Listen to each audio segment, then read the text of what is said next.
Hey guys, what's up? Welcome back to another episode of iTalkTech. My name is Tamer and today I'll be giving you guys the latest info and specifications on the new LG G4. Now before I do begin, make sure you guys go down below and hit that like button as well as subscribing to this channel for more amazing content on the LG G4. Now without further ado, let's get started.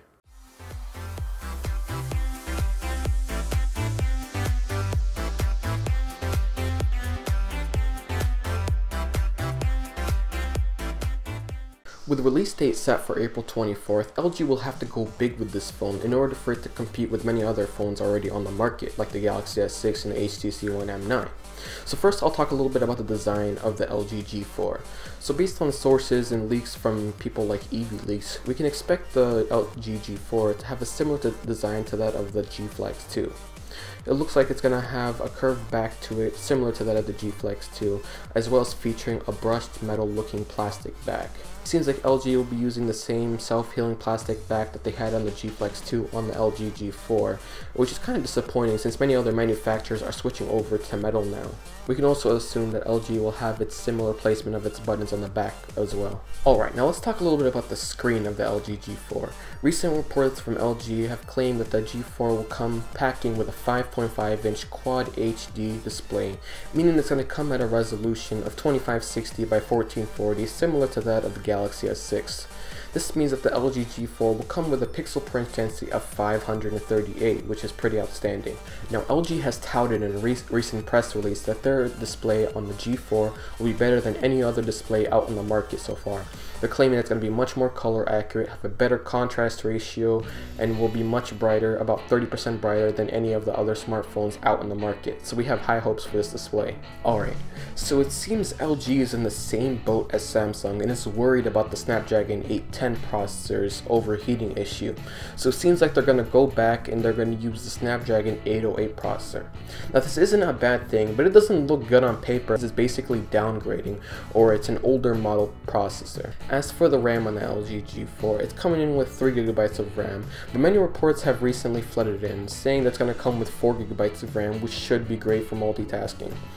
Now as for storage options, you're going to get two storage options. The base model starting at 32GB, no more 16 these days, starting at 32GB, and you have the option for paying extra to go up to the 64GB model. Now unlike Samsung with their Galaxy S6, the LG G4 will have a micro SD card slot for expansion up to 128GB of extra storage. Now if you ever need an SD card, a micro SD card slot for 128GB, just go down below in my description, I'll have an Amazon link there for you. Alright, so the LG G4 will be running on the newest Android 5.1 Lollipop, but LG, like most manufacturers, will undeniably add their own skin on top of that.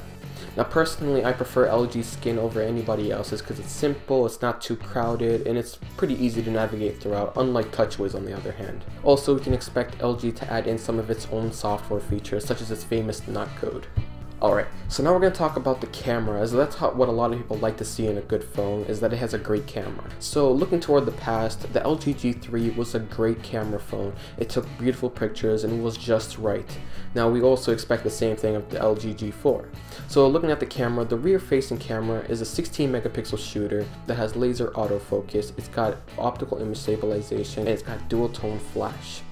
Now the video coming out the rear camera is up to 4K right now, so that's also great, meaning the quality of the video is going to be much better than many smartphones out there. Now looking at the front facing speaker, this thing is going to be a boss, okay?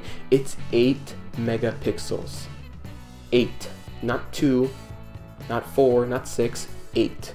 So those selfie shots, HD right there. And it's also capable of shooting up to 1080p on that front-facing camera. So there's high hopes that LG is going to deliver once again another great phone that has a great camera. Overall, I'm really excited to see what LG does this year with its LG G4, and from the looks of it, from what I just previously stated, it seems to be an amazing phone that's going to give Samsung and HTC a run for its money. I hope you guys really enjoyed this video, and make sure you guys go hit that like button down below, as well as subscribing to this channel for more amazing content. Now, thank you guys for watching, and peace.